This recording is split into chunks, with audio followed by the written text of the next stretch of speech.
Hey, what is up, guys? First ever live stream. Just want to make sure this is all set up properly. It's my first ever live stream, so I do apologise if we do have some technical issues for this one. I thought this would be a really cool thing to do. Oh, there we go. Sorry, guys. In my monitor. In my monitor, you might have heard some crazy sound there. We should be off to the races now, guys.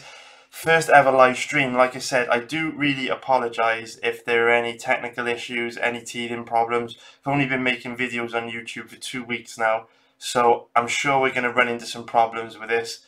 It's going to be a little bit disorganized as well, because didn't have time to set up like all the like the fancy loading screens and all that sort of stuff. But that will be coming in the next couple of weeks, and I just thought this would be a really cool thing to do for every event. 2-3 hours before an event starts, maybe cover off the last few fights, go through all the prop bets for the upcoming event to try and find some decent value prop bets, and also take a look at the live chat and answer any questions you've got about the fights coming up. So we've got 2 hours before the first prelim fight starts, but I want to get through the 3 fights I haven't covered yet as soon as possible, so we can jump into these prop bets. So also I want to say a massive thank you for all the support this week and last week, liking the videos. It makes a big difference and helps the channel grow, so I really appreciate it, and hopefully I can pay you back by helping you earn a little bit of cash today. So the first fight that I want to tick off the list, there's only 3 left, is Carlo Pedisoli against Dwight Grant. So we've said earlier this week there are a couple of guys on this card like John Dodson and also Rustam Khabilov that have got styles where they can just make guys look bad, and Dwight Grant has got one of those styles. He's had a bit of a strange career. He's only had 10 pro fights, but he is 34 years old and he trains at American Kickboxing Academy, so not too sure what's gone on in his career. You can see that for whatever reason there were tons and tons of cancelled fights between 2012 and 2014, which maybe indicates that his career was derailed by injuries. But he's one of those guys that is reasonably good at everything but doesn't like to engage, so he can make you look bad. Now Carlo Pedisoli's got a really aggressive style of fighting, likes to come forward, push the action, not great at anything in particular, but reasonably good at everything, so he is a tough test for Dwight Grant. But the problem is, just check the live chat, we got any questions? I'll go into the questions in a little bit, but Pedisoli's the kind of guy that even though Dwight Grant is quite passive, Pedisoli will force him to engage. So that's quite interesting to see how Grant's going to look when a guy is in his face forcing him to exchange, because most of the other guys he's fought up until this point of his career have allowed him to use the strategy that he likes to use. He likes to stay on the outside and counter-strike people. So it is an interesting fight, to be honest with you. So from a betting point of view, if we look at the current odds, Pedisoli is around about, call it an average of odds of say 1.71, giving him an implied probability of 58%. And Dwight Grant is currently around about, call it an average of 2.20, which would give him an implied probability of 45%. So roughly 60% chance for Pedisoli, 45% chance for Dwight Grant. Now, in this type of fight, there's no way that I would bet a guy like Dwight Grant because he's so passive. He doesn't go up a gear, when it's clear that a round is close or that he might be behind on the judges' scorecards. He just won't pick up his volume or intensity and go that extra 20% to try and put his stamp on a round or take over and have the momentum swing in his favour. Whereas Pedisoli's constantly going to be pushing the action, constantly going to be in Dwight Grant's face. So I do believe Pedisoli should win this fight. But the problem is, I do think the odds are roughly where they should be.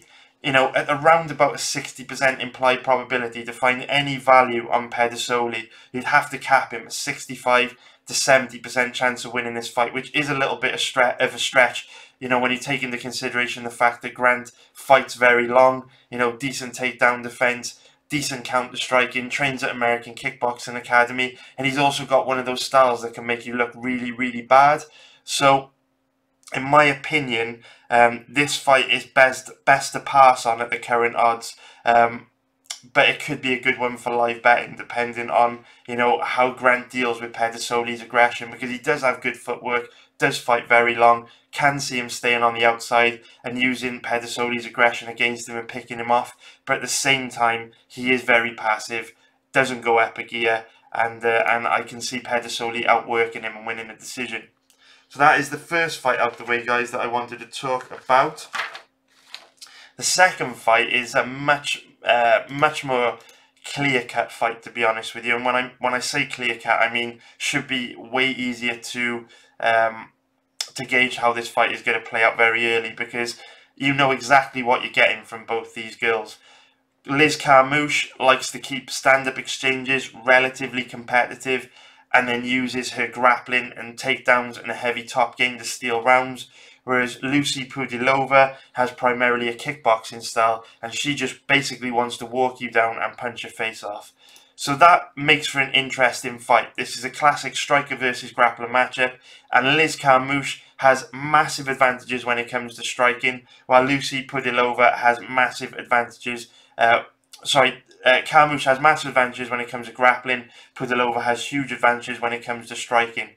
Now, if the fight stays standing, Pudilova should be able to walk Carmouche down and just totally outwork her and blitz her with volume. You know, Pudilova is not a particularly dangerous striker, but she is relentless. It throws an extremely high level of volume of strikes per round, and Carmouche, with her compact, muscular frame, just doesn't have the cardio or output to keep up with that style. We saw in Pudilova's last fight against Irene Aldana, it was contested at a crazy pace. Both girls went to war and slugged it out for 15 minutes. Carmouche does not have the cardio to get into that type of fight. And also, with Pudilova's length, you know, she's very tall, knows how to fight long. She's got a reach of 67.5 inches, which isn't that much greater than Liz Carmouche's reach of 66 inches, but the fighting styles are way different. You know, Carmouche stays really small and compact, while Pudilova fights very, very long, which will make it difficult for Carmouche to survive in the striking exchanges, to be honest with you, because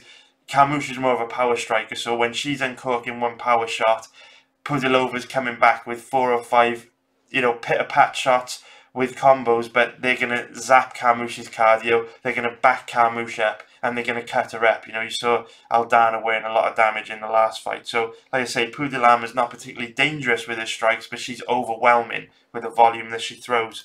Problem is, Carmouche is a very strong wrestler. Great reactive double leg takedowns, great throws, and Pudilova's takedown defense. I mean, we haven't really seen her fight that many strong grapplers. The only grappler that we've really seen her fight was Sarah Miraz, and to be honest with you, her takedown defense didn't look good in that fight. Carmouche's wrestling and grappling's on a different level to Sarah Miraz's. You know, Carmouche's top game is way heavier. It's like having a grand piano on top of you when Liz Carmouche is on top. So the fact that Sarah Miraz was able to get Pudilova down and control her for pretty lengthy periods of time on the ground in this fight, even though Pudilova was able to win, it is a bit of a concern.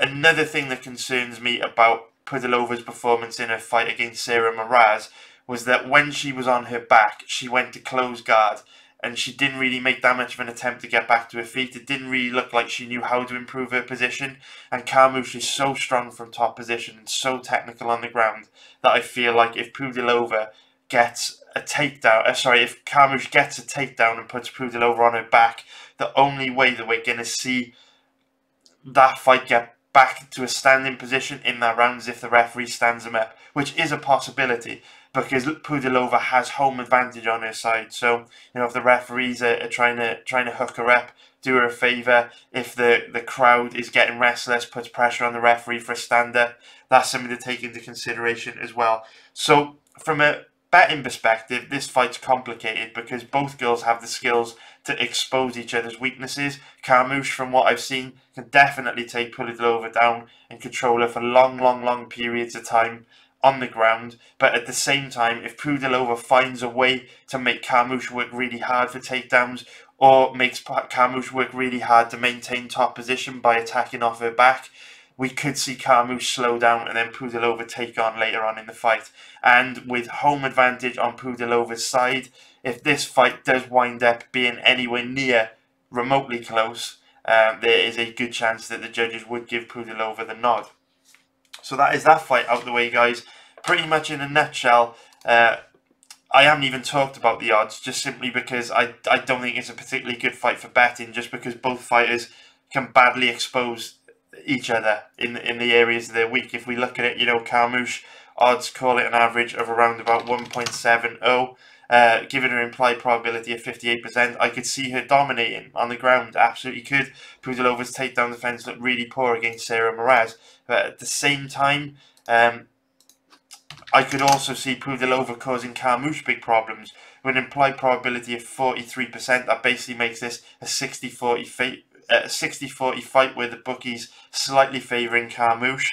And I can see it, to be honest with you, because the problem with what I saw from Pudilova in the Moraz fight is that she didn't really make Moraz work that hard for takedowns, and when she was on the ground, she didn't really do a lot off her back. So in order for Pudilova to win this fight, she's going to have to make Liz Carmouche either work hard for takedowns or work hard to control her from top position. And based on what I've seen, I don't think she can do that. But at the same time, home advantage, the crowd are going to be behind her.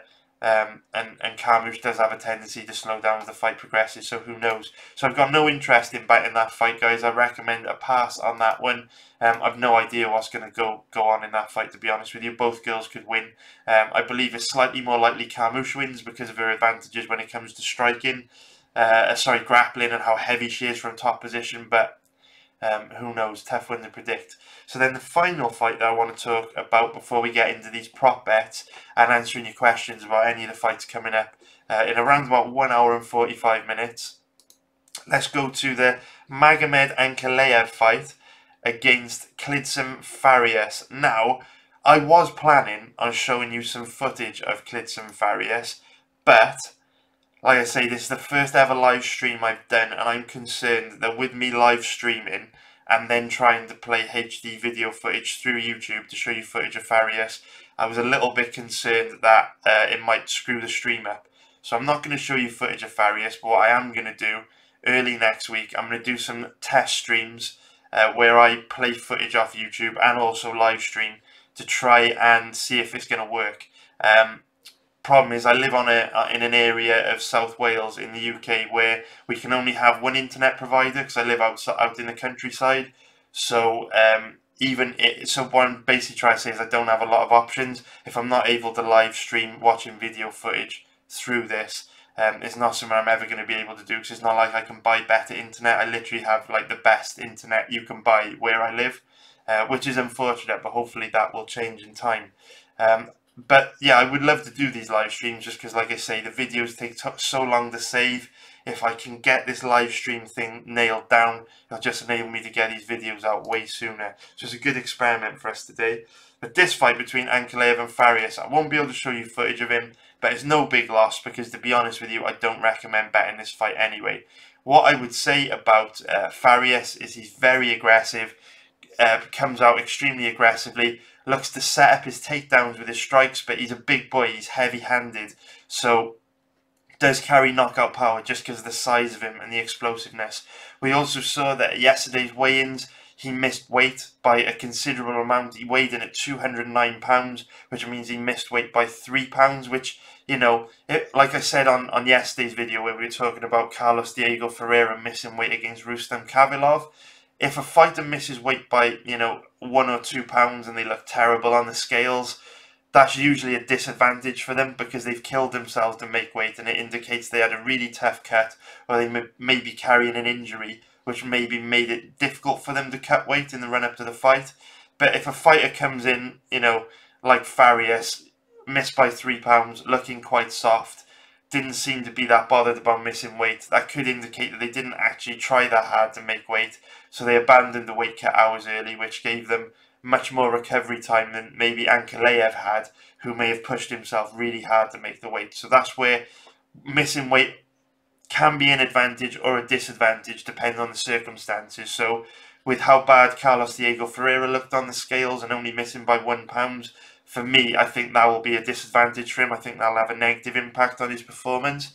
But with Farias, he looked okay, missed by 3 pounds. If that could probably be an advantage for him. But his style's basically to come out very aggressive, big power shots to set up his takedowns, because he is primarily a grappler. He loves to compete on the ground. He trains at this gym in Brazil, which is Evolucao Thai, which is the same gym that Sergio Moraes, the Brazilian Jiu-Jitsu phenom, trains at. So Klidson Farias is dangerous on the ground, but what I would say is because he's a big, heavy guy, he's quite slow and predictable on the ground, so his setups for submissions are quite predictable, and he leaves a lot of openings, gives his opponents a lot of space to improve their position or scramble back to their feet, which isn't good news when you're fighting someone as technical and high level as Ankalaev. Ankalaev, one of these nasty Russian Sambo guys that's incredible at everything. From a technical point of view, Ankalaev is significantly better than Klidson Farias everywhere. Significantly better striker, he's faster, he's more technical, and on the ground, he's also a stronger wrestler and just a way more solid fighter. Farias is total chaos on the ground. He goes for long shot submissions. He doesn't really have that much chance of getting. He's also gives up position a lot and gives his opponent a lot of space to improve their position. So, in any area this fight takes place, Ankalaev should be able to dominate. But his current odds of around, call it an average of say 1.50, give him an implied probability of around 67%. Now, based on what I've seen in their past fights, I would usually look to bet a guy on, like Ankalaev in this fight. Ankalaev is the exact kind of bet that I love, because even though he's got an implied probability of 67%, unless something crazy happens, he's going to dominate this fight. He should be able to completely dominate the fight, standing and on the ground, because he's technically superior to Farias everywhere. The problem is, in Ankalaev's career, he has a giant red flag, and we haven't seen that red flag corrected yet. Against Paul Craig, he tapped. It was the fastest tap to a triangle choke I have ever seen. With 11 seconds left to go in the fight against Paul Craig, 11 seconds, Paul Craig threw a triangle up with it was locked in with about 4 seconds left to go, and Ankalaev insta-tapped with a second left to go in the fight. Unforgivable. All Ankalaev had to do was stay in that triangle for another 1 second and he would have won this fight. He was massively up on the scorecards. Believe he was up, he would have been up around 30-26. At the point in time where Paul Craig threw this triangle up. All Ankalaev had to do was hold on for 1 second and he would have won that fight by a landslide on the judges' scorecards. Forgive me if I sound a little bit frustrated by that. I lost a massive amount of money on Ankalaev against Paul Craig. I had a huge bet on him because he dominated the fight. If you go back and watch his fight against Paul Craig, dominated the entire fight. He only lost 11 seconds of that fight. And all he had to do was stay in the triangle for 1 second and he would have won, but he insta-tapped. The fastest tap to a triangle I have ever seen. Please, in the chat, guys, let me know if you've ever seen a fighter tap faster than Ankalaev did against Paul Craig.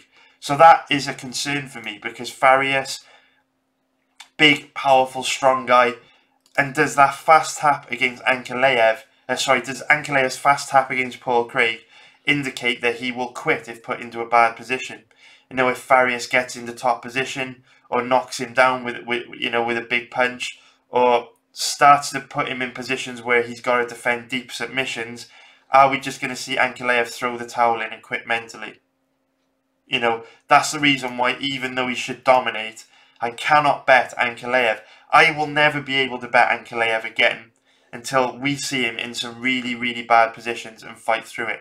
When we see a guy on his back with a deep rear naked choke in play and he manages to fight the hands and get out of it or keep his chin tucked. When we see someone on top of him raining down ground and pound and he manages to fight through it and get back into the fight. When we see him knocked down in a fight and he manages to fight through it and recover.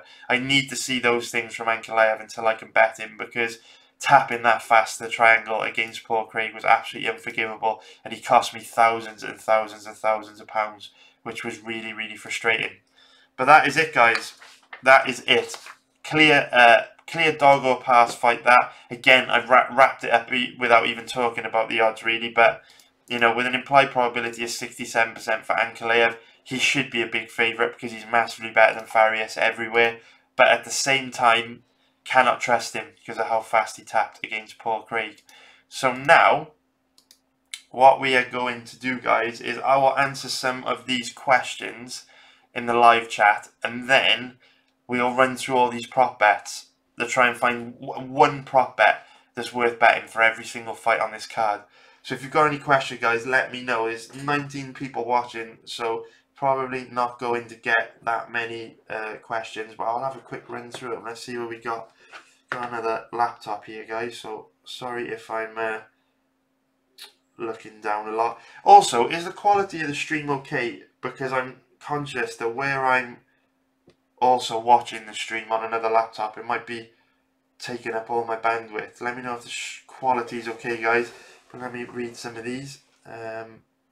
Thanks, Mr. Anonymous, for letting me know everything looks and sounds okay. I was pretty nervous, if I'm honest with you, mate. Big Joe Fitness, do you reckon it's the best outright bet? What do you reckon is the best outright bet for this card? Honestly, I don't see a stand-up fight in my opinion. Yes, Big Joe Fitness, I do agree with you, mate. This is one of those cards where when I first saw the odds for it, loads of names jumped out at me. Absolutely loads of names. And I thought this would be a really good card for betting. You know, prior to doing any research, I thought Carlos Diego Ferreira would be a good bet. All week I was planning to bet him, and then when he missed weight yesterday, and not only missed weight, but looked terrible at the early weigh-ins, I had to pass on him. So Diego Ferreira was a no-go. Then I thought Damir Ismagulov, he was around about 1.40 at the beginning of the week. I thought he would be a good bet against Joel Alvarez. Then I watched some footage of Joel Alvarez. He looks amazing. Looking forward to seeing how good Alvarez looks tonight. Obviously, it's tough making a UFC debut against, you know, a really tough Russian. Oh yeah, Ismagulov's not actually Russian, but a tough Sambo guy. It was great at everything and a really strong grappler. So tough debut for Alvarez, but with how good Alvarez is, I had to pass on Ismagulov. Then, you know, I thought Prazeres might be a good bet against Nordiev, but Nordiev is again quite dangerous. He's got a lot of first round knockout wins on his record, and when you go back and watch his fights, he's very, very heavy handed. And if you look at the ceremonial weigh-in yesterday at the stare downs, again, I don't want to show you footage of it in case it screws my stream up, but the size difference in that fight is insanity. Like, Nordiev looks about 5 weight classes above Prazeres. It's nuts. And one of Nordiev's most dangerous weapons is his head kick. So where he's that much taller than Prazeres, it's not going to be that difficult for Nordiev to land a head kick on such a shorter opponent. So again, Prazeres, even though straight away his name jumped out at me, even as a big favourite, pass on him. I thought Hadzovic would be a good bet against Marco Polo Reyes, but after researching the fight, I actually favour Reyes now. Definitely wouldn't bet Hadzovic, especially at these odds. They've declined quite a bit over the last 24 hours or so. A lot of money coming in on Hadzovic. And then Ankalaev's name did jump out at me because even though he totally flaked out against Paul Craig, you know, Farias was making his UFC debut. And it's tough to, again, like for Joel Alvarez, it's tough to go up against one of these Sambo guys that's amazing at everything in UFC debut.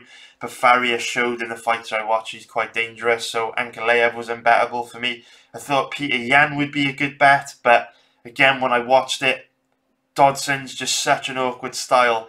And Dodson's so mobile, stays on the outside so much. He can make Peter Yan look bad. I do think Peter Yan's going to win.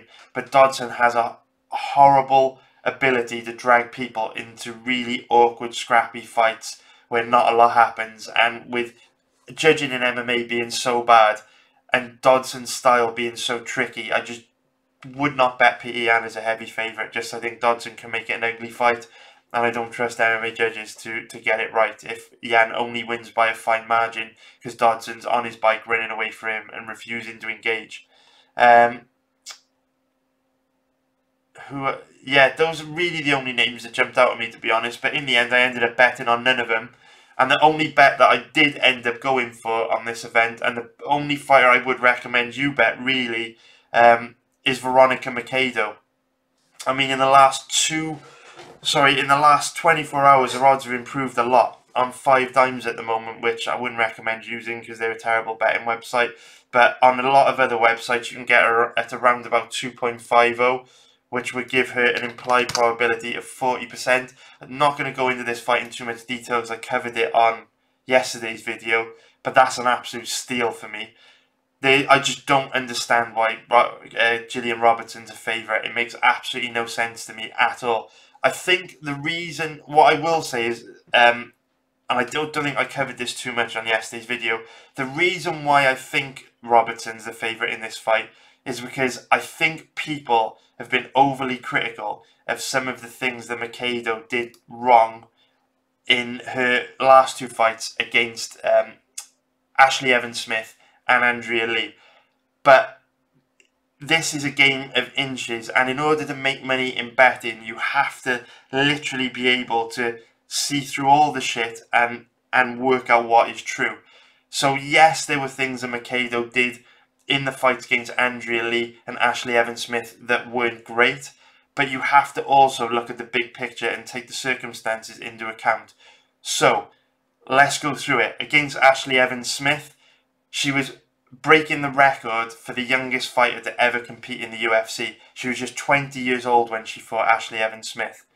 And let's bring it up. So just 20 years old making her UFC debut. Also, she took that fight on like a week's notice. If we take a look at it here, I can show you now. When her record finally loads on Tapology. If we bring it up, we go to Ashley Evans-Smith's record. Oh, we don't actually even, yeah, we will. Oh, I've closed it down. God, this live streaming stuff is chaos. Sorry guys, I need to bring the fight card up to show you. So she fought Ashley Evans-Smith on UFC Fight Night 93. And if you go down the bottom here, it'll show you the cancelled and fizzled fights. So Ashley Evans-Smith was actually supposed to be fighting Germaine de Randamie, but de Randamie pulled out with an injury, so Macedo stepped up on short notice. So 20 years old, making a UFC debut on short notice, and on top of that, Ashley Evans-Smith towered over her and had a massive size advantage. Ashley Evans-Smith, 5'8", Veronica Macedo, a very, very small fighter at 5'4", and with Macedo's body size and wingspan, she should be fighting at strawweight. She fought Ashley Evans-Smith a fucking bantamweight. Bantamweight. Do you know what I mean? That would literally be like Kelvin Gastelum jumping 2 weight classes and going and fighting Francis Ngannou. That's extreme. That's a terrible example. That is a terrible example. Forget I said that. But the size difference was massive. And despite the size difference, Macedo held her own. It was a competitive fight. The problem was, because Ashley Evans-Smith's physical advantages were so great, Macedo didn't have the power in her shots to back her up, and she didn't have the physicality to compete against Evans-Smith on the ground. But from a technical point of view, Macedo more than held her own against a giant opponent, fighting 2 weight classes up from where she should be. And then again, in a recent fight, we saw how powerful and strong Andrea Lee was. You know, just last week, against Ashley Evans-Smith. Andrea Lee, very muscular, very strong, very powerful. She's overpowered a lot of girls the same size as her. A lot of girls, you know, bigger than her, like Ashley Evans-Smith. And now you've got someone like Macedo at 5'4", who should be fighting in the strawweight division. Okay, I admit this fight was at flyweight, where Macedo's choosing to take on Gillian Robertson. But, you know, Macedo's really small for the division.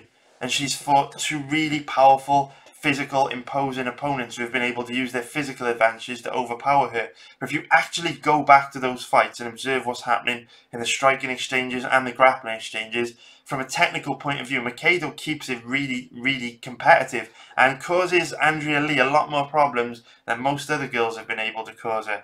Now, that's all significant because size matters in MMA. There are weight classes for a reason. And if we look at Gillian Robertson, Robertson's only 5'2". So for the first time, we're going to be seeing Macedo fighting someone who she's actually slightly bigger than. And I am excited to see that because Macedo is a black belt in karate, a brown belt in taekwondo, and a brown belt in Brazilian jiu-jitsu at 10th Planet Jiu-Jitsu. So Gillian Robertson, her game plan is very easy to plan for. She does the same thing in every fight. Comes out super aggressive and tries to drag her opponent to the ground. And dragging is the right word to use because she doesn't use traditional wrestling shots. She doesn't really have any offensive wrestling. She literally comes out and goes to desperation takedowns right from the first second. She has absolutely no standing. So if Macedo can keep this fight standing, she will dominate. I'm 1000% sure of that. And at the same time, if Robertson does get it down, which I think she can, let's be real, Macedo's takedown defense isn't bulletproof and Robertson commits everything to takedowns.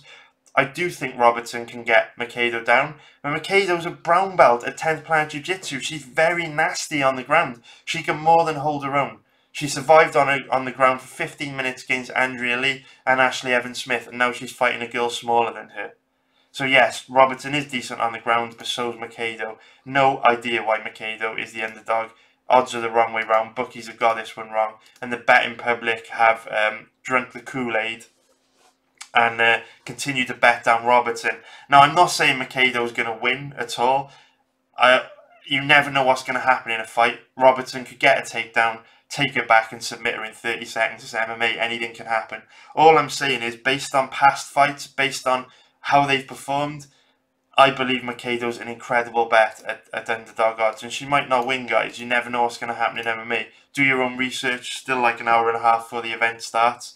But yeah, Macedo's a steal at these odds, if I'm honest with you. So the next... I'm not going to answer any of Mike Marshy's comments because he's been a total dick in the comments this week.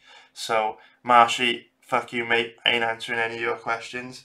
So, next up, we have got... let's see. Any questions?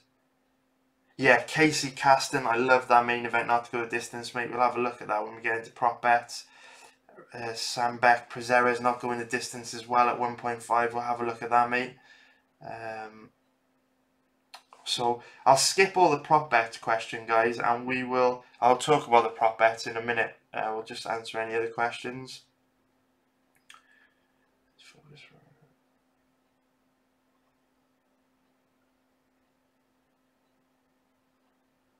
Yeah, Eric Stevens, mate. I think it's wise to completely pass on bets today. Like I say, Macedo is a bit of a gamble because Robertson is strong on the ground, she's dangerous on the ground, she could absolutely take her down and submit her. But I'm hoping with that brown belt level Jiu-Jitsu and the 10th Planet Jiu-Jitsu, I'm hoping that Macedo will be able to at least defend herself on the ground and make Gillian Robertson work extremely hard to maintain control on the ground. I'm keep talking about this fight. I've got so much to say about this fight, so I'm going to stop. I'm going to stop talking about this fight. So otherwise the video is going to be like 6 hours long. We're all going to miss the event. I'm going to stop. But yes, I don't think it's a bad idea to skip on betting this event because there aren't that many good opportunities. I do like Macedo, but it is a gamble, you know, total gamble because Robertson is dangerous on the ground. But yeah, for DraftKings, I do think Macedo's a good pick for DraftKings at underdog odds because Robertson has quit in the past when put into bad situations. Robertson, from her past fights, looks like one of those girls that's going to commit everything to getting the fight to the ground early. And if she can't get you down and submit you very early in a fight, she's going to fade. We've seen her kind of give up in fights in the past, particularly against Barb Honchak and also against Mayra Bueno Silva. So I'm in this fight from a betting perspective, I'm banking on, even if Robertson does start strong and get Macedo down and put Macedo in some really bad positions. We've seen from Macedo against Andrea Lee and also against Ashley Evans-Smith that she's an absolute warrior. There's no quitting her. She will not give up. So I'm hoping that even if it gets really bad in round one, Macedo will force Robertson to work so hard to maintain that top position that by the second and third round, Robertson will be too tired to commit enough energy to get Macedo to the ground, and Macedo will just be able to keep the fight standing and absolutely blitz her. So I do think there's a good chance that Macedo will win inside the distance. So she is a good DraftKings pick.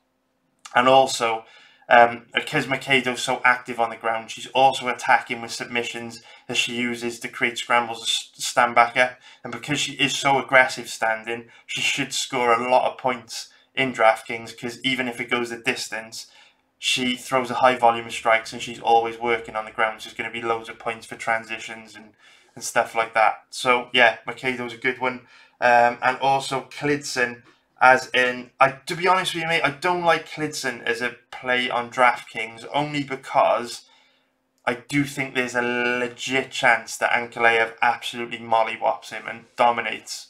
I think that's one of those fights where Ankalaev should win and dominate, but he could get caught like he got caught against Paul Craig, because he might be a mental midget. But the problem with putting a fighter like Farias in your DraftKings team is if Ankalaev comes out and absolutely starches Farias in like 10 seconds, which could definitely happen, you won't score any points for that fighter. So even though the chances of scoring like 100 points with Farias is a possibility if he gets a finish, in my opinion, it's better to go with someone like maybe Joel Alvarez or Nordiev, who can probably make the fight last a little bit longer and rack up a few more points, because even if they lose, they'll probably still net you maybe 20-30 points, whereas if Farias loses, there's a good chance he will literally score 0 points. So I hope that makes sense, mate. But do your own thing, man. You might disagree. You might know way more about DraftKings than me. That's just how I feel about that fight. And then we've got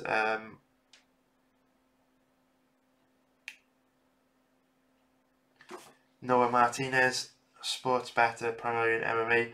Didn't get to take much this week. Stumbled across your channel earlier this week, and I love the way you break down fights and odds. Nice one, Noah Martinez, man. I really appreciate it, mate. I would love to come to Vegas sometime. It's really hard though, because I basically do like a live stream through my website where I basically commentate fights, so people can like go to the website and listen to my commentary, and I'll help them with like live betting. Like I'll call out good live bets while the fights are taking place. So in the past, I used to go to like quite a few UFC events, but I've never been to one in Vegas. I'd love to do it, but now that I do the commentary while events are taking place, it means it's basically impossible for me to get to UFC events anymore, and especially to go to Vegas. So let me know if you go to any events in Vegas, man. That's pretty cool. And also, man, are you a pro gambler because you live in Las Vegas? That would be pretty cool. I've always wondered what it would be like to work over there. That'd be pretty cool, mate. It's good stuff. Eric Stevens, Makedo is so much better on the feet, but on the ground Robertson is better. That's the thing, mate. I'm not sure Robertson is more skilled on the ground than Makedo. I'm really not. It's difficult to say. There's no doubt that Robertson's very aggressive. She can inflict a lot of damage from top position. She's heavy from top position. But you can't really say that she's better than Makedo on the ground, because Makedo's been fighting Andrea Lee and Ashley Evans-Smith, who have huge physical advantages, so it was difficult for her on the ground, facing larger opponents that could overpower her. Now that she's fighting someone of a similar size like Gillian Robertson, Makedo's technique is going to be much more effective, and we've seen Robertson get caught in really bad positions on the ground against Barb Honchak and Mayra Bueno Silva and quit quite easily. So I think Veronica Makedo can definitely hold her own on the ground, and I'm not convinced that Robertson has an advantage on the ground at all. Could be wrong. She's definitely strong. She might have some success early, but we know Makedo can be competitive on the ground for 15 minutes, whereas from Gillian Robertson's past fights, she can maybe give you a solid 3 or 4 minutes, but after that I think there's a good chance she'll fade. So I'm not sure if Robertson is that much better on the ground. Maybe I'm wrong, but I think we're going to see a very different Makedo now that she's fighting a girl a similar size to her. I think the size difference in the fights against Lee and Evan Smith caused her big problems, similar to what we saw in many ways from Joanna Jędrzejczyk against Valentina Shevchenko a few weeks back. Size matters, and the size difference in that fight was clear. Joanna just couldn't hurt Shevchenko with strikes. Shevchenko is too strong, too powerful, too physical, and she just walked through anything that Joanna threw at her. And I think that was one of the problems we saw in Makedo's fights against Lee and Ashley Evans-Smith. I think I think there's a strong possibility we're going to see Macedo look very good. Might not happen, but at underdog odds, it's one hell of a bet, one hell of a gamble. So, there's lots of questions now. Thanks a lot, guys.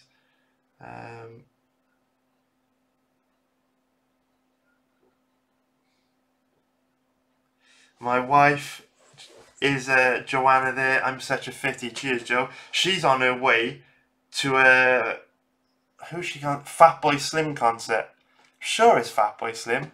I'm a terrible fucking husband for not knowing that. Let me just take a look. Is he in Cardiff right now? And it's like a dance act. Fatboy Slim.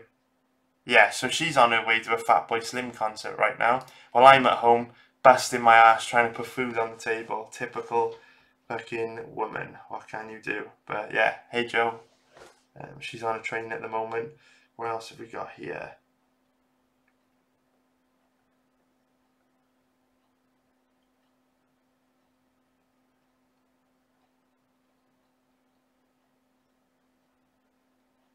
So I can see you guys just talking a lot about the Evan Smith-Macedo fight. I'm going to skip over, I'm not going to talk about that fight anymore because this video will end up being 7 hours long. Sorry guys, so I will just, although I will address, so William Ross said no quit, TKO by Evan Smith. So I just addressed that. What I mean by no quit is that if you go back and watch those fights against Evan Smith and Andrea Lee, they were absolute wars, and throughout those fights, Macedo was put in some really bad positions. For large periods of those fights, she was underneath much bigger, more stronger, more powerful opponents. So even though she did lose by TKO to Evan Smith, it was very, very late on in the fight. If we bring it up here, so I just want to address this, guys, because that's another problem with MMA. When you say things, people take it so literally, but you have to look at the bigger picture and take the statement, and then just like you have to look at what that could mean. So when I say Macedo's gone no quit, she basically ended up on the bottom against Evan Smith with 2.5 minutes left to go in round 3. Now let's look at the bigger picture, because I've just said she's gone no quit in it. So she's 20 years old, okay? She's taken her UFC debut on like a week or two's notice, right? She's fighting in a big arena for the first time ever in front of thousands of people, millions of people watching at home. What were you doing when you were 20 years old? This is a 20-year-old girl. She's fighting a strong college wrestler from America. It stands 5'8", towers over her. Ashley Evans Smith, who was preparing to fight Jermaine Durandame. So she's probably put in the best training camp of her life. Durandame is a kickboxer, so even though, you know, it's a completely different fighter, Evan Smith's fight camp probably would have worked out quite well to take on an opponent like Macedo too, because Macedo's primarily a kickboxer or a striker. I mean, Evan Smith has been on top of her, punishing her for 12.5 minutes, and like eventually with 2.5 minutes left to go in round 3, Macedo ends up in a bad position and loses by TKO. But she's 20 years old, taking the fight on really short notice, like loads of pressure in a UFC debut. She's facing a big, strong, nightmare stylistic opponent in a weight class, 2 weight classes above where she should be fighting, and she still fought at a high pace and was competitive for 12.5 minutes. So that's what I mean when I say Macedo's gone no quitting her. These were brutal fights against Ashley Evans Smith and Andrea Lee. You know? She didn't turtle up and look for a way out like Gillian Robertson did against Barb Honchak on The Ultimate Fighter. She hung in there, weathered the storm, and tried to fight through adversity for as long as she could. Eventually, she got overwhelmed by Ashley Evans Smith, but that's the way it goes. At 20 years old, fuck me, man, I was impressed. And that was 3 years ago. Imagine how much she's improved since then. So when I say that Macedo's gone no quitting her, that's what I mean. Yes, she did get finished by elbows, but the circumstances were fucking tough, man. Brutal, and she did great given the circumstances. So, just going through these questions.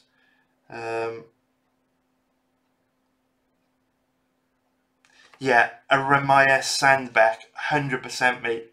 let me know as well. I don't know, I feel like I'm mispronouncing your name. I'm really sorry, man, if I'm not getting your name right. I need to look into how to pronounce that surname. Is it Swedish? Sandbeck? I think it's Scandinavian. But I'm really sorry if I'm getting your name wrong, mate. I'm really, really sorry. And also, man, thanks a lot for your kind words in the comments this week. I really appreciate it, mate. Like, I can't tell you how nervous I get before doing these videos, and it takes up so much time. Like, literally, like a massive chunk of my week now goes towards producing these videos. Like, they probably take, I would say, 2 or 3 hours per video, and then all the fight research on top. It's a lot of work, man. So thanks a lot, mate. It's your comments that keep me going and make me want to keep doing this. So I really appreciate that, Aramias, mate. It means a lot, dude. So, and yeah, I agree with you, man. You've made a really good point about Gillian Robertson. One of the risk factors with betting Mikado is that, and it's another problem with girls that have got such a base in Brazilian Jiu-Jitsu, where with Gillian Robertson, she favours position over submission. So she understands the importance of being on the top, because generally speaking, the fighter on top is winning the round. And she understands the importance of softening her opponent up with ground and pound. When she's got a dominant position, Robertson works really hard to keep hold of it. Whereas Mikado, similar to what we saw from Andrea Lee last week, doesn't understand the importance of winning rounds, doesn't understand the importance of going for position over submission. So she's really offensive on the ground, but that can get her into trouble because she can often end up in bad positions when hunting for long shot submissions. That is one of the risk factors with betting on Mikado in this fight, but you're never going to tick every box when you're able to bet on a fighter as a decent sized underdog. So there's going to be issues with Mikado because she wouldn't be such a big underdog if there weren't. But I think that those issues with her giving up position a lot cost her big time against larger opponents in Evan Smith and Andrea Lee, because when she would give up position going for a submission and end up on the bottom, Lee and Evan Smith had such a big size advantage and they were so physically strong that she couldn't get them off. No matter how many scrambles she created, rolling for leg locks, throwing her legs up, going for triangles and on arm bars, because of their physical advantages, they could literally just shut that shit down and maintain top position.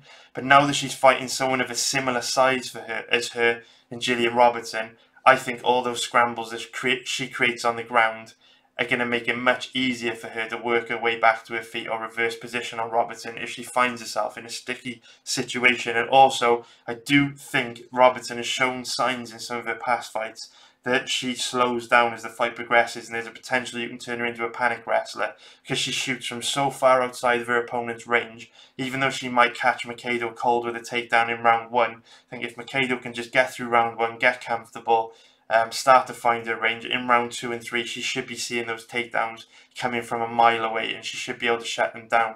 And also, because she is a brown belt in Taekwondo and a black belt in Karate, she does fight with a wide stance. She's got a really strong base, a strong core, and against someone of a similar size like Robertson, I expect her to have a much better chance of stuffing these takedowns because she's got very strong hips, really strong lower.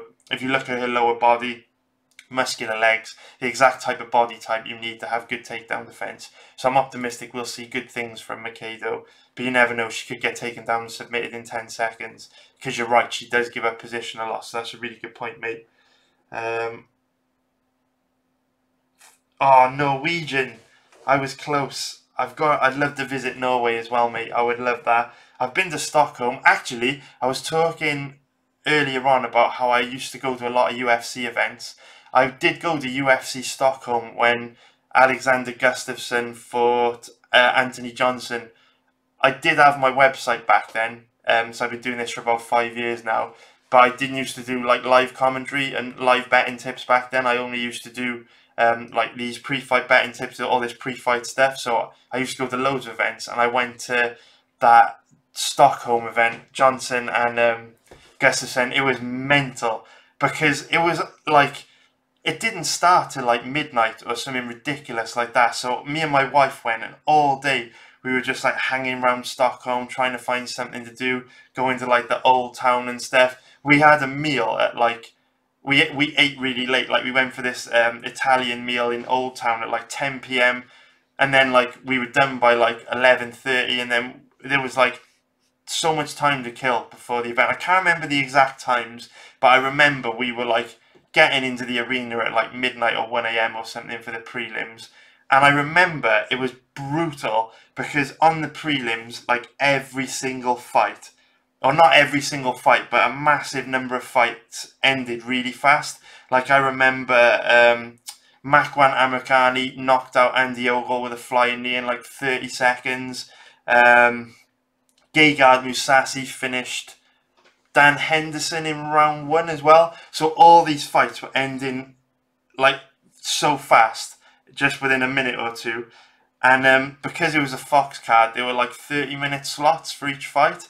So we got there at like midnight or something, and there were barely any fights because they were all ending fast. We were just waiting around all night, and then the main event didn't start till like 5 a.m. in the morning. Literally, people around us were like asleep. There was people that like walking around, going to the bar and stuff. In the row in front of us in our seats, there was literally a guy asleep on the seats, like just missed the main event between Gustafsson and Rumble. He was just asleep because it went on so late. It was a killer. And then our hotel room was by the train station, which was fucking miles away from the arena. So we didn't get back to the hotel room till like 7 a.m. something like that. And then our flight back was like 1 p.m. So we didn't get any sleep. It was brutal. But that was one of the last events I went to. Actually, it was loved Stockholm, but I don't know why I told that story because you're Norwegian anyway. You probably hate the Swedish, but I would love to go to Norway, man. I love Scandinavia. We had an amazing time there.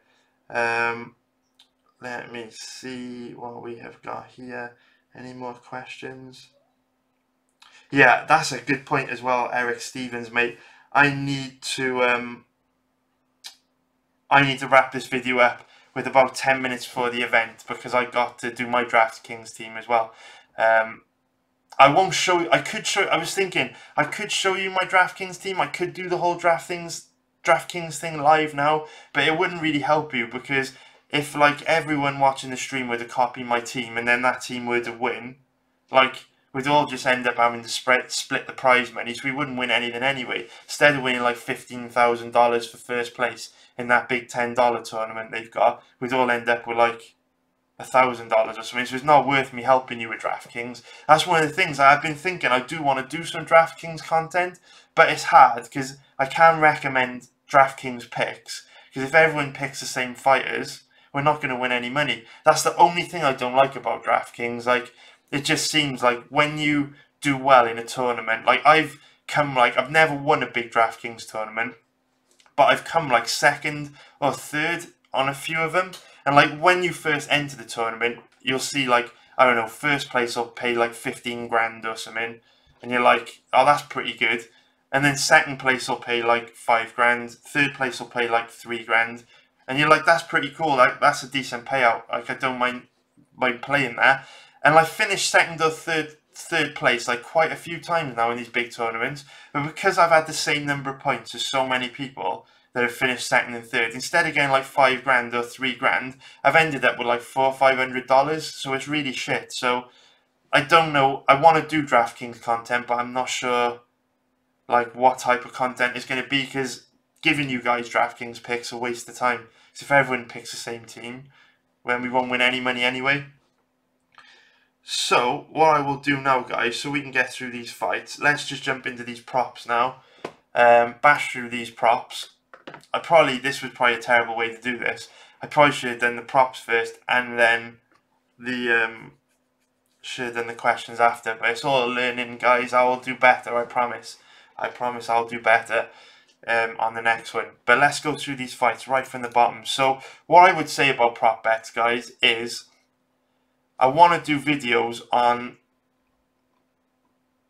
the importance of winning.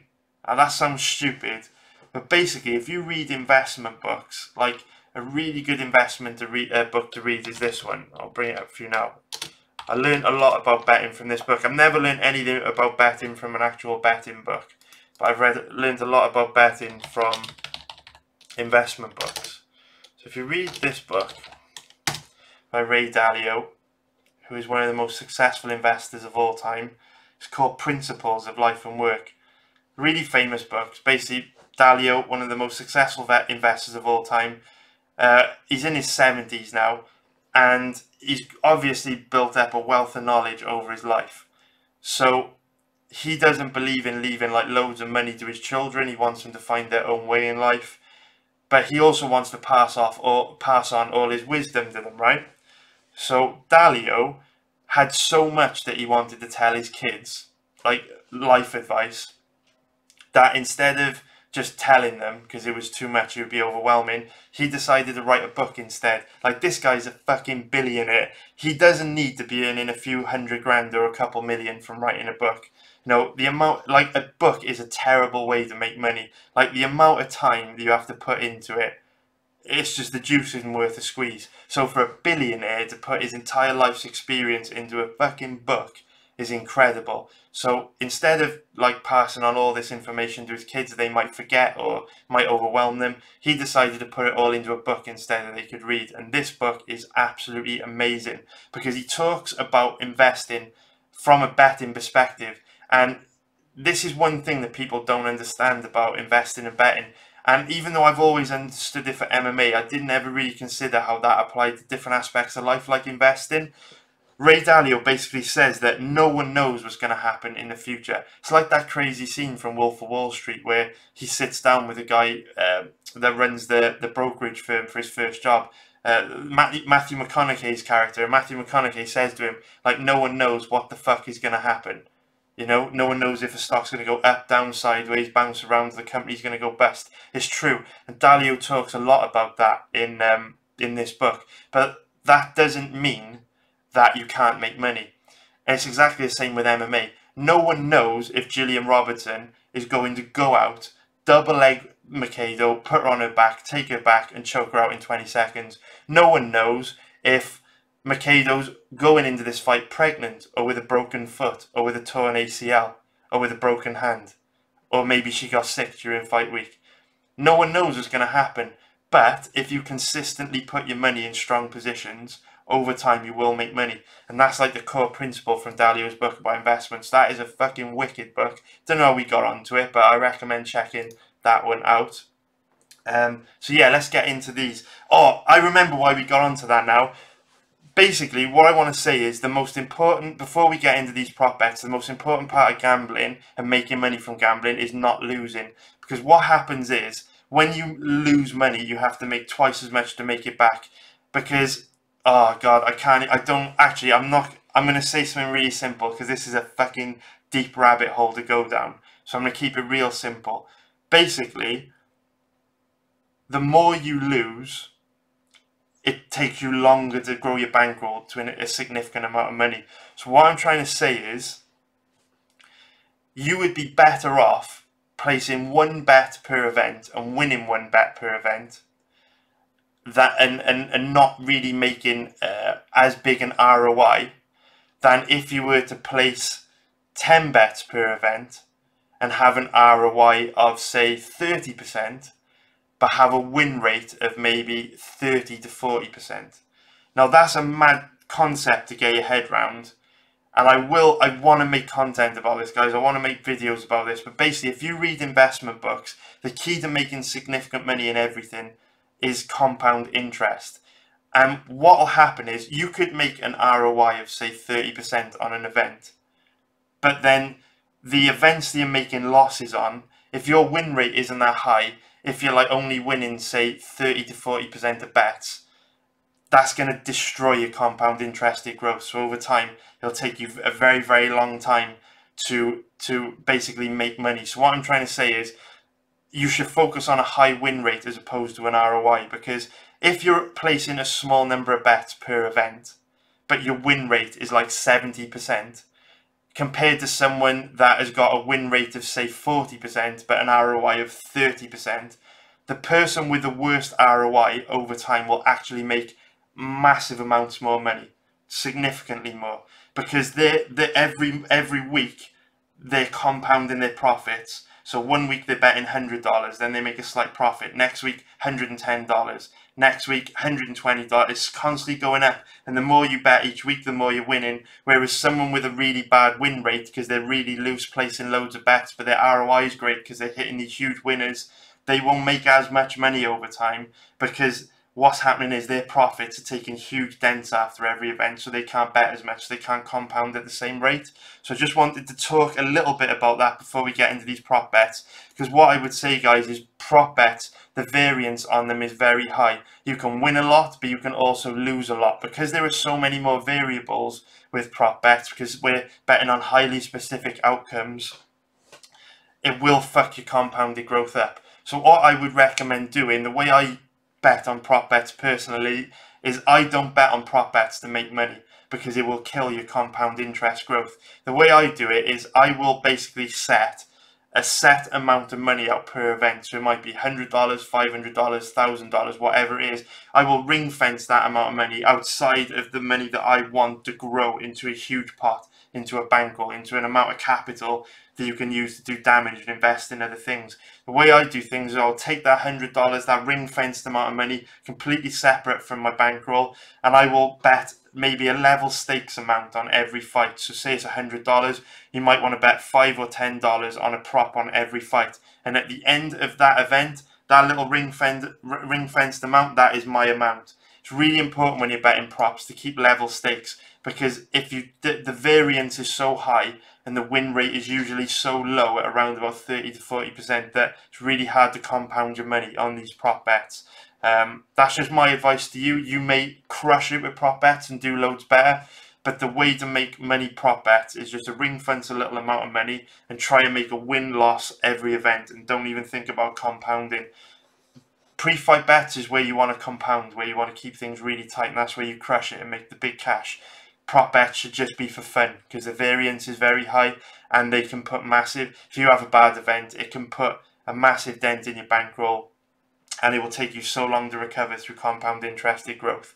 So yeah, proceed with caution with prop bets, guys. They're a great way to make money if you ring fence your cash and keep it separate from your bankroll, but don't be putting big chunks of your bankroll at risk on prop bets, because it will kill your growth. I can't emphasize that enough. It took me a long time to work that out. Tight is right. When you get tighter, the less bets you play. That's the less bets you play, the more money you can earn, which is the opposite of what you think. But trust me, that is the way it works.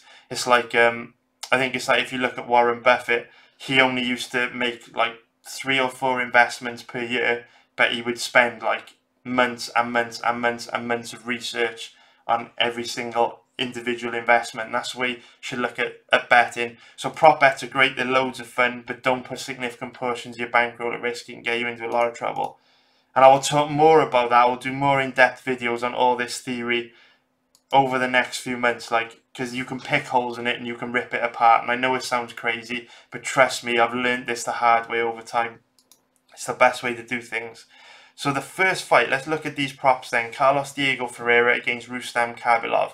So obviously both guys are very, very skilled in all areas.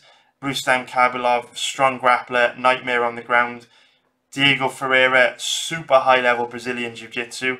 It's going to be difficult for either of these guys to finish each other on the ground, either through ground and pound or submissions, because they're both so skilled. Standing up, I do give Khabilov quite a big advantage, because Ferreira doesn't have the best striking defense, tends to eat a lot of clean, hard shots, and his striking offense is quite sloppy. But Khabilov's so passive, never goes up a gear, doesn't really carry too much power in his hands, so the chances also of a KO in this fight are unlikely. I think the only real bets to consider on this fight are for either guy to win by decision. So if we have a look at Ferreira to win by decisions, currently around about 3.3 current average of 3.20. Khabilov to win by decisions 2.65. That's a bit shit, really. That's a bit tight. You know what I mean? That is a bit tight, because like I said in yesterday's breakdown, I do think there's a good chance Ferreira wins this fight because of how passive Khabilov is. All of Khabilov's fights end up being close, and Ferreira definitely has the skills to keep it competitive standing, and Ferreira might even have the advantage on the ground, because Khabilov is more of a positional grappler, whereas Ferreira is very offensive with his jiu-jitsu. It's difficult to control Ferreira on the ground. He's a phenom on the ground. But I mean, the problem I have with the odds on this fight is Ferreira is round about a 2.15 underdog. But him to win by decisions, only 3.2. Like, it's not a massive difference. Like, why would you bother? Why would you bother betting a prop on this fight at 3.2 when you could just bet him straight as an underdog? That's the way I would look at that, guys. So, you know what? The chances of him submitting Kabilov are slim. But it's MMA and anything can happen. And for only a marginal difference between the decision line and also to win straight, I would just bet him straight if you really want to bet that fight. I would just bet him straight, but keep it small. Treat a bet on Ferreira as like just a little gamble, just a little roll of the dice. That's what I would recommend. So then this next fight is Magulov against Joel Alvarez. Let's take a look at the props on this fight. So what I would say is, and obviously what I would say is that it's going to be, this prop bet part of this video is going to be slow to start with, because where we have, as we go further up the card, we have more information to work with, like more fights to take into consideration. So we have a better idea how a fight might play out in really specific ways. With a guy like Joel Alvarez making his UFC debut, we've got to make a lot of assumptions to find a prop bet on this fight. Because even though he looked great in his fights outside of the UFC, now he's taking on a guy like Damir Ismagulov, who's great at everything. He might struggle really bad and get ragdolled all around the octagon. So we have to be careful. Even though I've said Joel Alvarez does look amazing, the asterisk next to that is he's looked amazing against a much lower level of opponent than Ismagulov. So a prop bet on this fight is Alvarez trains at a small gym in Spain. He's very, very offensive on the ground, very dangerous with submissions. But the chances of him submitting a Sambo guy like Ismagulov is extremely unlikely, because these guys are very heavy from top position and they're just so solid fundamentally. So we'll rule that out. Ismagulov, also an amazing chin. You know, he's fought at a really good level outside of the UFC. If we bring his record up, he's 17-1. But a massive amount of his fights outside of the UFC took place in M1, when his profile actually loads. M1, you know, there's no easy fights in M1. So the fact that, you know, he didn't lose any fights by knockout or submission in M1 make it unlikely that a guy that trains in a small gym in Spain is going to be able to do it, even though Alvarez does look very good. So we're looking at Ismagulov to win by decision or inside the distance. And the odds aren't great. They're really not great, guys. Because I do think Alvarez is dangerous, but the chances of him winning are slim. But then the odds on Ismagulov to win inside the distance or decision aren't that great either. I think it's like 50-50, because this is Alvarez's debut. If Ismagulov gets him down in round 1 and starts going to the ground and pound and completely shuts his submissions down off Alvarez's back, then how's Alvarez going to cope with a big tough Sambo guy on top of him raining down ground and pound? How long can he take that kind of damage? Does he have the skills to defend himself on the ground for 15 minutes? So it's possible that Ismagulov could win inside the distance with ground and pound. But at the same time, Alvarez does look very, very good in the fights I watched, so I could also see it go into decision as well. Do you know what, guys? I would just pass on that. We don't know enough about Alvarez yet. Let's see how he looks today, and then in future fights we'll have a much better idea of how that one's going to play out. And we got Fishgold against Taimur.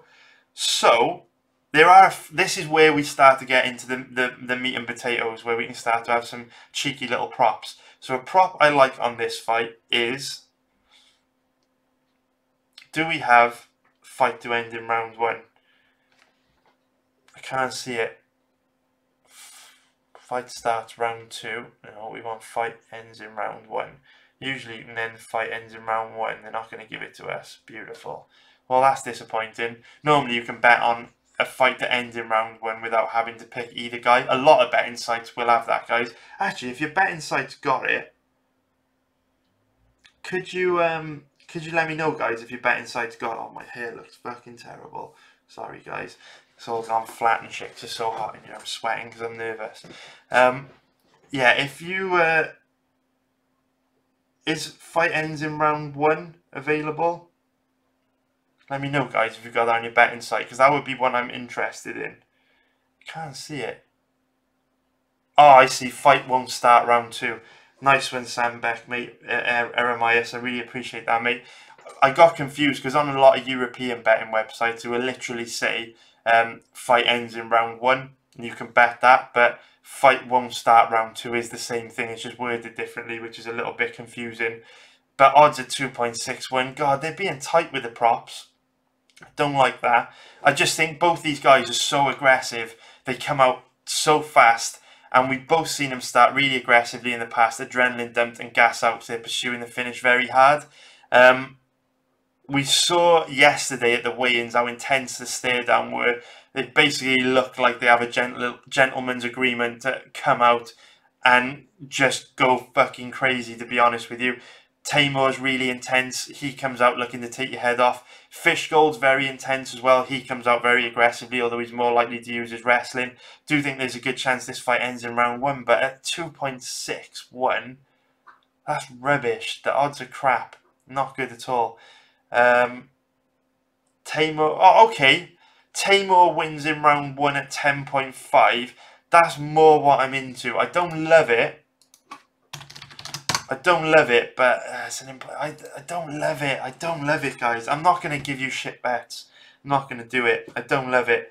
Because even though Fishgold did gas bad in his last fight against Calvin Kattar and slow down, even though he says he didn't, Taymor's more of a volume guy. So Taymor breaks you down with kicks, leg kicks.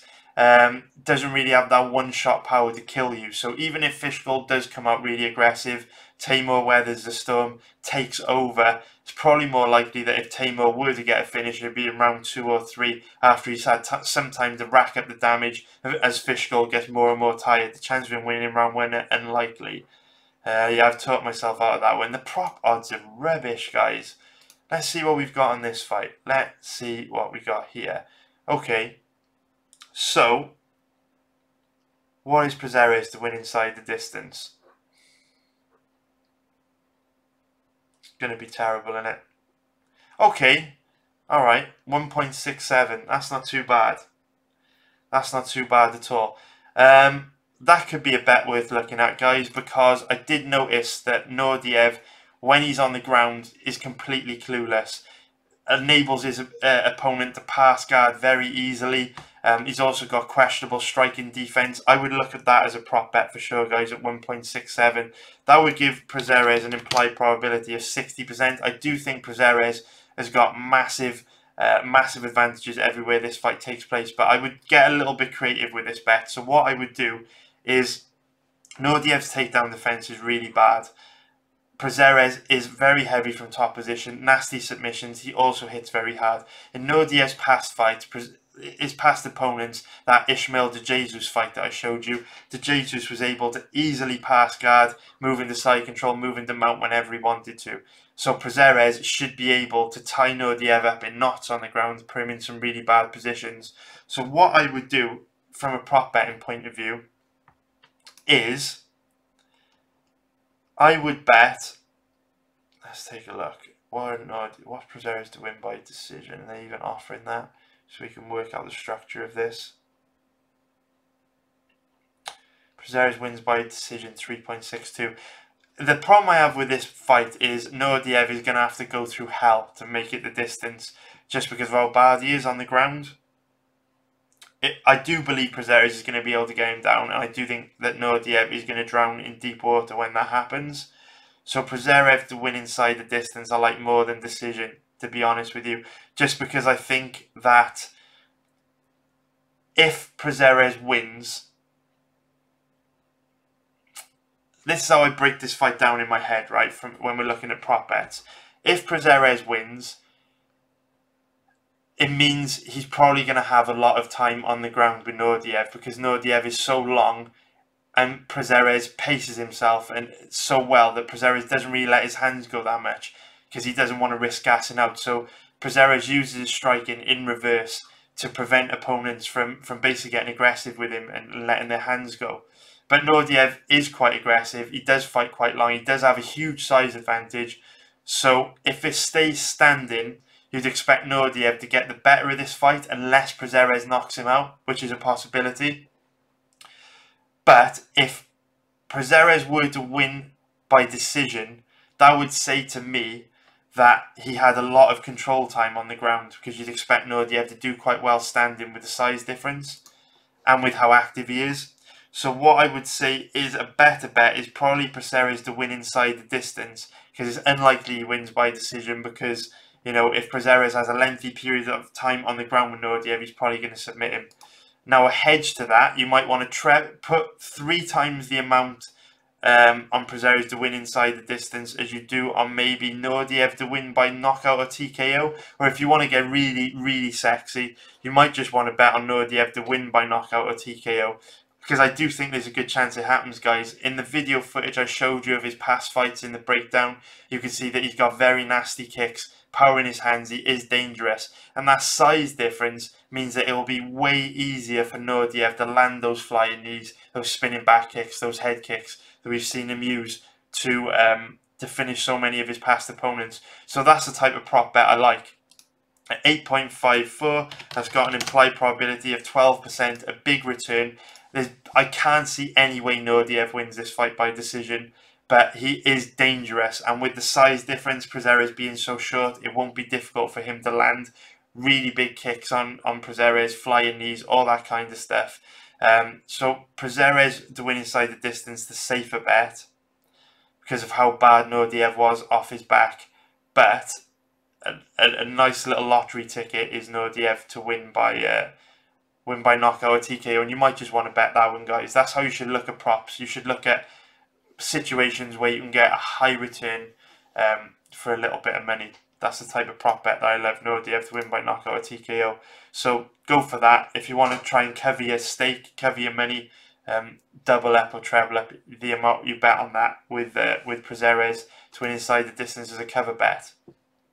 So then this next fight between Hadzovic and Polo Reyes is a great fight that I almost bet. I did almost bet Reyes in this fight, and a lot of money's coming on him in the last 24 hours.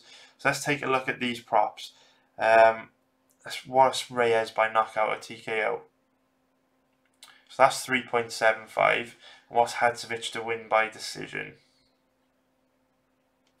3.8. So those are the two outcomes that I could see Reyes winning by decision. Though I hate these prop bets. I hate the way that they've set the odds on these fights, because they're not generous enough for me. Do you know what, guys? There is our prop bet, though. I do feel good about that one. Reyes to win by decision is actually a decent bet at 5.85, because I do give him a slight advantage anyway in the fight. I do think he should be the favourite, or a slight favourite, at 5.85 for an implied probability of 17%. That's my favourite prop bet so far. Reyes does carry knockout power in every punch, but we know Hadzovic is tough. Also, Reyes, he has an advantage on the ground. We know that Hadzovic, very, very bad takedown defense.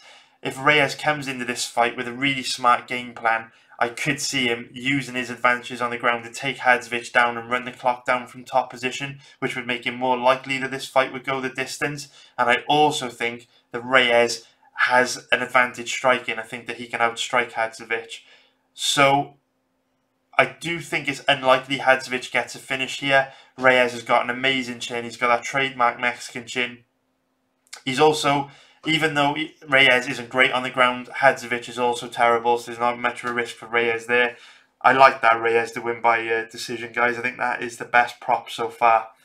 You know, if you skipped all the bets I recommended so far and just went for Reyes to win by decision, I think that would be a pretty good move, to be honest with you. I think that's generous, because Hadzovic is tough. Won't be easy for Reyes to get him out of there, and Reyes can win the fight standing up and on the ground. So I do like that one, guys. Do like that one a lot. So for this fight, the next fight I want, Dwight Grant versus Carlo Pedersoli, I want Pedersoli to win by decision. Where are the odds on that? Pedersoli by decision. Where are you? Oh, his name's Oh, he's listed as junior. That's why I can't see it. I was looking for the word Pedasoli. I thought I was going crazy there. So junior wins by decision. Ah, the odds are just rubbish. The odds are rubbish, guys.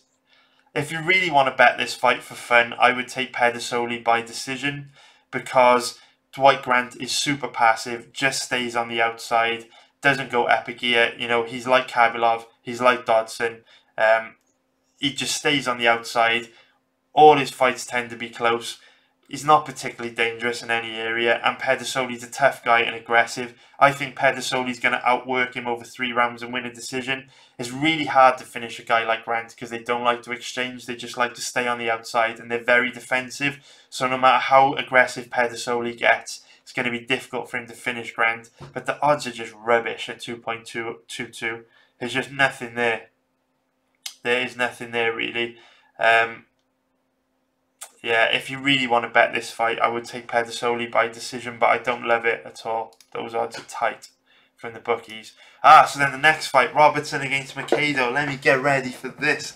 Talked a lot about this fight, haven't we? I would go for Macedo wins inside the distance if you want to have a prop on this fight. I really do. And the reason being, Robertson comes out so aggressive at the early stage in a fight and commits so much energy to dragging her opponent to the ground that if Robertson doesn't win the fight early, I think she's going to fade. We know from Macedo's performances against Andrea Lee and Evan Smith that she's got amazing cardio, because even though, like someone said earlier on, she did get finished in the 3rd round against Evan Smith, you have to bear in mind the fact that she had 2 much larger opponents on top of her for a lengthy period of time, raining down ground and pound. Whereas Robertson's much smaller, doesn't carry as much power in her shots. So I do think Macedo to win inside the distance is a good bet. At 6.43, those odds are generous. The 2 bets I like, guys, Reyes to win by decision, Macedo to win inside the distance. All the other bets, the odds are shit. They're just trashy. Maybe Nordiev to win by knockout or TKO as well because of the size difference. And he's got nasty kicks, nasty flying knees and stuff. All the others, they're not great. But this one I like because I think even if Robertson does really good in round 1, there's a really big chance she's going to fade in rounds 2 and 3. And we have seen her quit in the past against Honchak. Did see her get caught on the ground in her last fight against Bueno Silva. So yeah, think there's a good chance that Macedo weathers the early storm, drags Robertson into deep waters and gets a finish because Macedo's very aggressive. She's the opposite of Dwight Grant. Macedo's too far the other way. Dwight Grant is way too defensive and passive. Macedo's way too aggressive, which sometimes winds up in her getting overly aggressive and caught in bad positions on the ground. But I prefer someone to be overly aggressive than overly passive. So yeah, Macedo to win inside the distance is a good one. I do like that. Because one more thing I would add to that prop bet is when Robertson is trying to take her opponents down, she doesn't use proper technique. She doesn't use, you know, efficient trips or throws or efficient offensive wrestling techniques. She just literally tries to drag them to the ground any which way she can. Which means she often commits a lot of energy going for these takedowns. Which means that she doesn't have an economical, efficient style of fighting, and there's a good chance that she'll gas out. So then this next fight, let me take a look at this one. So there's less props available for this one. There's only 16 compared to 21 on most of the other fights. What I would be looking at here is fight does not go the distance. Do we have it? No, we don't. No, we don't have fight ends inside. No, we don't have ends inside the distance. Beautiful. Right, guys, that's annoying. That's all I like in this fight, really. Odds on Ankalaev win inside the distance 2.0 are rubbish. I wish I had the odds for fight ends inside the distance. Let me see if I can find this. See what the odds are on the Euro sites. My internet's running a little bit slow because of this stream. I do apologise, guys. We got 35 minutes before the event starts, so we gotta start pounding through these fights. Oh, we're not doing too badly, actually. Sorry about the internet, guys. My computer is struggling at the moment. These live streams are a killer. Will the fight go the distance? No. The odds are absolutely trash. So that isn't going to be a bet worthwhile, guys. The odds are absolutely shocking. What else have we got? Ankalaev wins in round 1, 6.50. That's not great. Pretty shitty, to be honest with you. For a prop bet, I like to get a really nice return. I just don't like I've just said earlier on, there's so many more variables involved with prop bets that I like to ring fence amount of money. I don't like to use my bankroll for bets like fight does not go the distance. So where you're betting small amounts, there's really not much point to betting on fight does not go the distance in a matchup like this, because the return's not very good. This is just pointless. You know, if you bet £10, you get like £2.50 back. If you bet 100, you get 25 quid back. It's pointless, really. So there's nothing there I like on that fight, guys. There's less props available. But we saw what the fighters not go the distance odds were. Maybe you could... I don't like it. I don't like it, guys. Just pass on that one. There's nothing there that interests me. The odds are too tight. The bookies have got that matchup sewn up. So then the next fight, Dodson against Peter Yan. So another important thing to think about prop bets is you're not necessarily with prop bets betting on who you think will win, but you're looking for, because no one knows who's going to win or lose a fight, right? What you have to try and do is consider all the possible ways that the fight could play out, and then try and identify the way it could play out with the best probability. And then look at the odds and try and basically work out if the risk is worth the reward in backing that outcome to happen. So I do think Peter Yan will win this fight, but I think all his methods of victory are going to be sewn up. Obviously, the most obvious method of victory for Yan is going to be him to win by decision, which is 1.71. Do you know what? That's better than I expected. Do you know what, guys?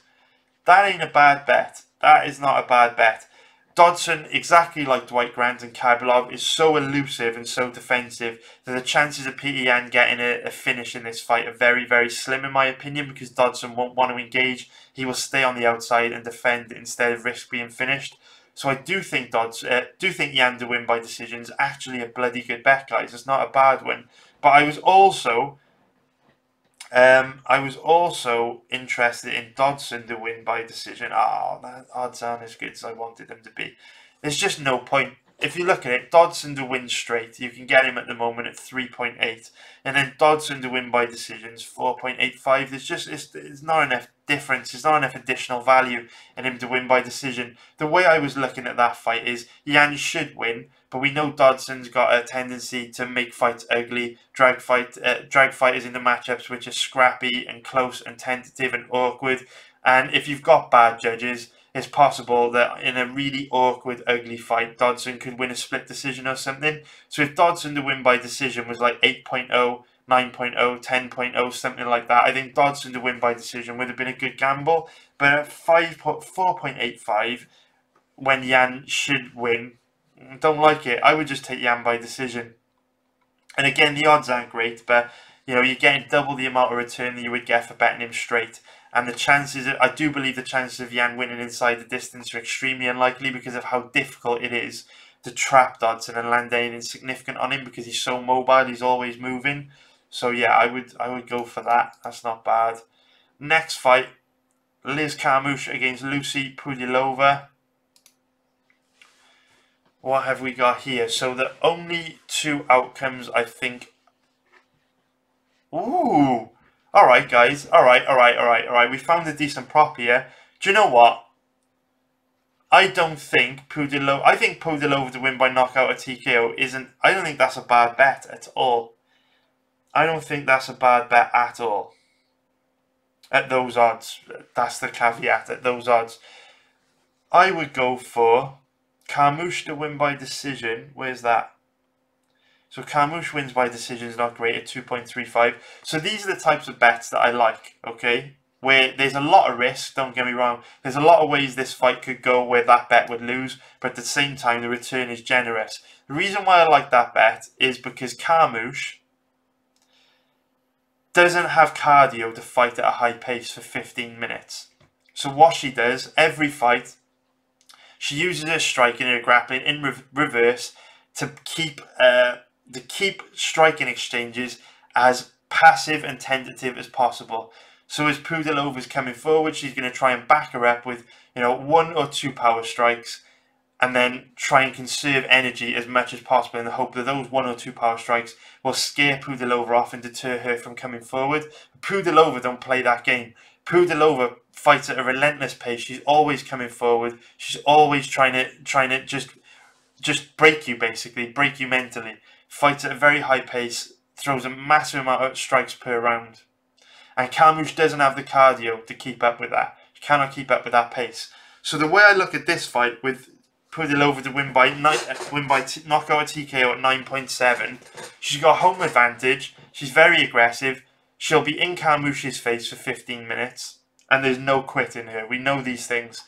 Now, even though Carmouche has the skills to take Pudilova down and dominate her for three rounds, no doubt about it, Carmouche needs to have a laser focused game plan to execute that type of game plan correctly. Because if Carmouche goes for the takedown too early in a round, say in the first 30 seconds to a minute, that gives Pudilova 4 minutes to work her way back to her feet, or it gives the referee a lot of time to consider standing the fight back up. And, with the crowd behind Pudilova putting pressure on the referee to get a stand up, it's likely that if Carmouche were to get a takedown early in a round, the ref would feel obligated to stand them back up because the crowd would get on their backs. Because Carmouche isn't particularly offensive from top position, doesn't do that much damage, doesn't really threaten with submissions. She just has a very heavy top game and controls people. So it's dangerous for Carmouche to go for a takedown early in the round. It's also dangerous for Carmouche to go for a takedown later in the round, because then she'll have to have 2 or 3 minutes of Pudilova walking her down, chipping away at her, and zapping her cardio just through punching her in the face. So the reason why I like Pudilova to win by knockout or TKO is not because I think Pudilova is going to one-shot kill Carmouche and knock her out cold. That isn't the reason. The reason why I think Pudilova to win by knockout or TKO is a good value bet at odds of 9.70 is because Pudilova fights at such a high pace. I think there's a chance that she could force Carmouche to work really hard early in the fight, which would result in Carmouche gassing out bad later in a fight, which would open up the potential for Pudilova to get, a knockout by TKO with ground and pound or something like that. She almost did it to Sarah Moraz, and I think with home advantage on her side, with extra time to improve, with more fights under a UFC belt, with more experience, I think there's a good chance that happens. At those odds, that's a decent bet. Not bad at all. Not bad at all. And Pudilova to win by decision is... Where are we? Pudilova... Where's Pudilova? Pudilova by decision 2.95. Not great. Not great. When you can bet her at 2.2. These are the props I like. A lot of risk, but a lot of reward. Risk, reward. It's all about risk, reward. And with that bet, I think the payoff is worth the risk. I like that. I do like that bet. So far, to summarise, we've got a few prop bets we've thrown out, but the best ones, I believe, have been possibly Nordiev to win by knockout or TKO. Reyes to win by decision. I really like that one. Macedo to win inside the distance. I really like that one. And Pudilova to win by knockout or TKO. I really like that one. And to be honest with you, our rationale for the prop bets on Carmouche versus on Pudilova and also on Macedo, kind of like the rationale is the same, and it can work. Another bet that actually might be worth considering on this, thinking about it, is Pudilova to win in round 3 at 21.0. You can get her at 34.0 on Bet365. Have a bit of that as well, guys. Definitely bet that. Definitely bet that. If you only place one bet from watching this video, Bet Pudilova to win in round 3 at 34.0 small. Bet that. I love that bet. I fucking love that bet. That's my favourite prop bet so far by a mile. I like that a lot. Do you know what, guys? I would actually change my bet here. Scrap Pudilova to win by knockout or KO. And just bet her to win in round 3. Because I think if she gets a finish, it's unlikely it happens in round 1 or 2. It's going to be when Carmouche gets really tired. Take Pudilova to win in round 3. And I believe Paddy Power, if you're in Europe, Paddy Power allow you to bet on method of victory and round. So you could do that. If you go over to Paddy Power, you could probably bet Pudilova to win by knockout or TKO in round 3 at like 45.0, 50.0, something like that. Take a look at that. I fucking love that bet. I missed that. Pudilova to win in round 3 is a solid bet. Solid bet. The implied probability on that is 3%. That is crazy. That is crazy. I like that bet a lot. Get on that one. Get on that. So then the next fight, I actually talked about a prop. Oh, come on. No way. We might have to do this prop bet video sooner. So I did talk about a prop bet for this fight in yesterday's video, where I was breaking down Vellante and Oleksiejczuk. Yesterday, Vellante to win by knockout or TKO was 10.5, wasn't it? No, it wasn't. Wrong bet. My mistake. I thought the odds declined. They haven't. That's the bet I liked. Vellante to win in round 1. I think this fight is really, really clear-cut with the way it goes. As you saw in the breakdown for this fight, Oleksiejczuk has terrible striking defense. But Vellante has terrible cardio. So only two ways I see this happening is Vellante to win in round 1 by knockout and punishing Oleksiejczuk for his bad striking defense, or Oleksiejczuk to win by decision. Because Vellante is very tough. Very difficult to take down. Even when Vellante is gassed out of his mind, he's almost impossible to take down. And even when he's gassed, he's also got a good chin. So, I would take Vellante to win in round 1 at 11.0. And Oleksiejczuk to win by decision. Where is that? I can't see Oleksiejczuk to win by decision. What is going on?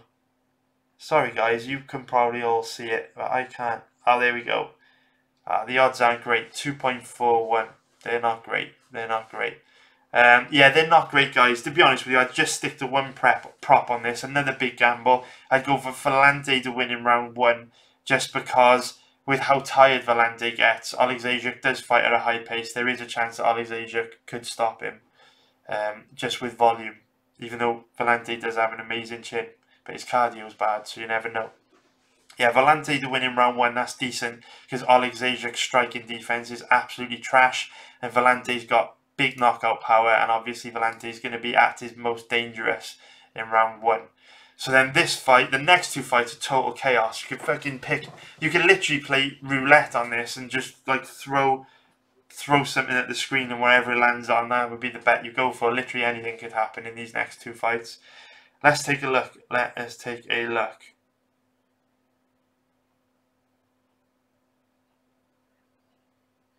Okay.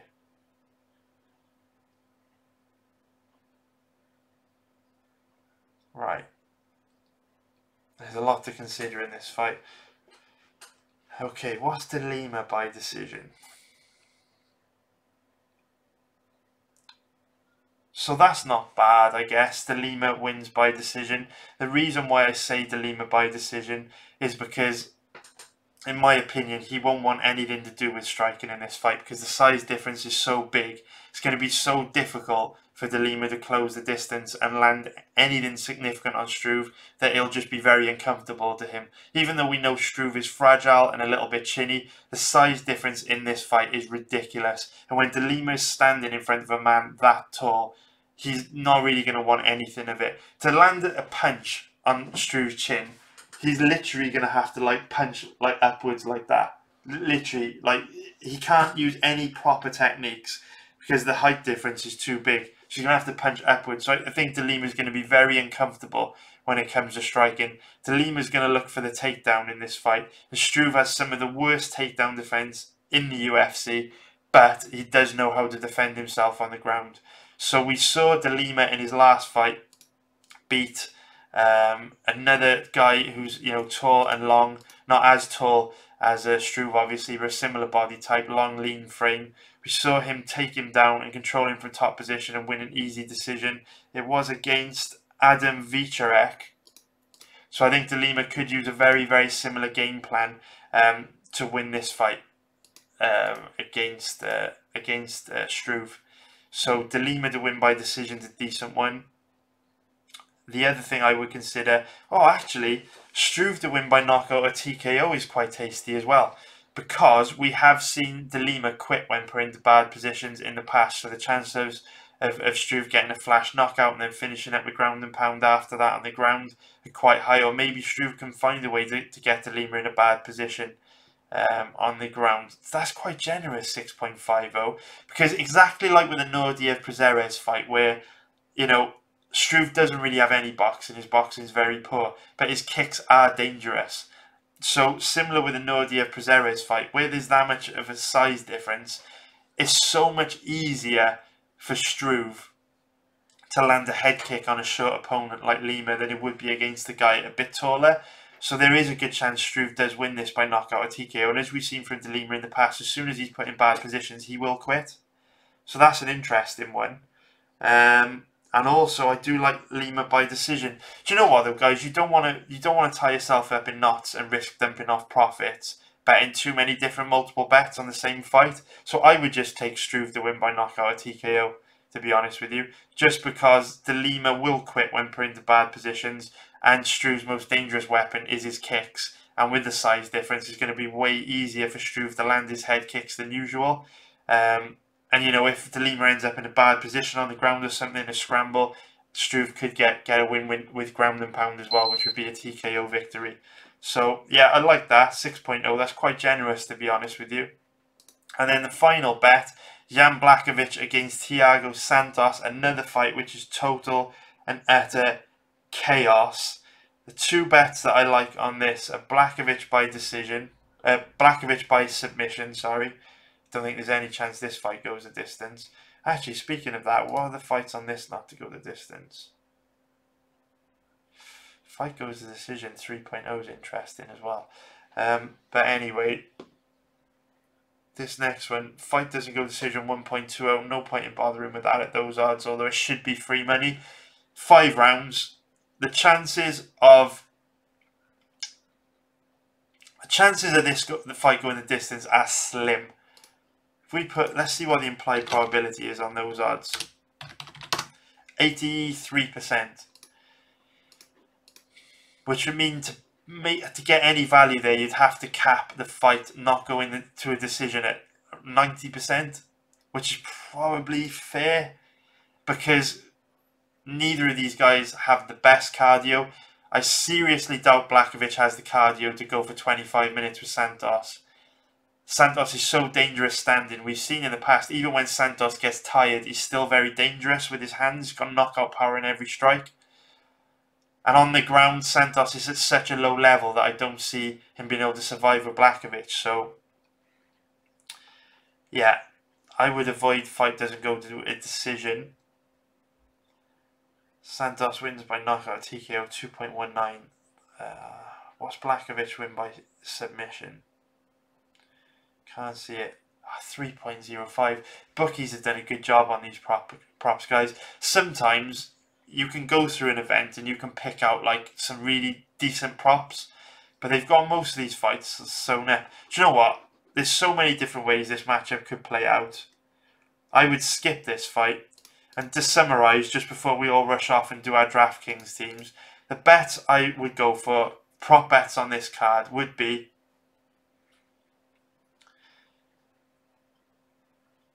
Marco Polo Reyes to win by decision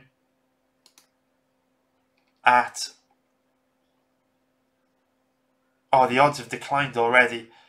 That's the problem with doing a stream like this, guys. The max bet limits are so low on these props. that every time someone reaches the maximum bet limit, which is often only like $20, the odds will decline. So literally, as I'm talking about these props, the odds will be declining. So Reyes by decision, even though the odds have declined.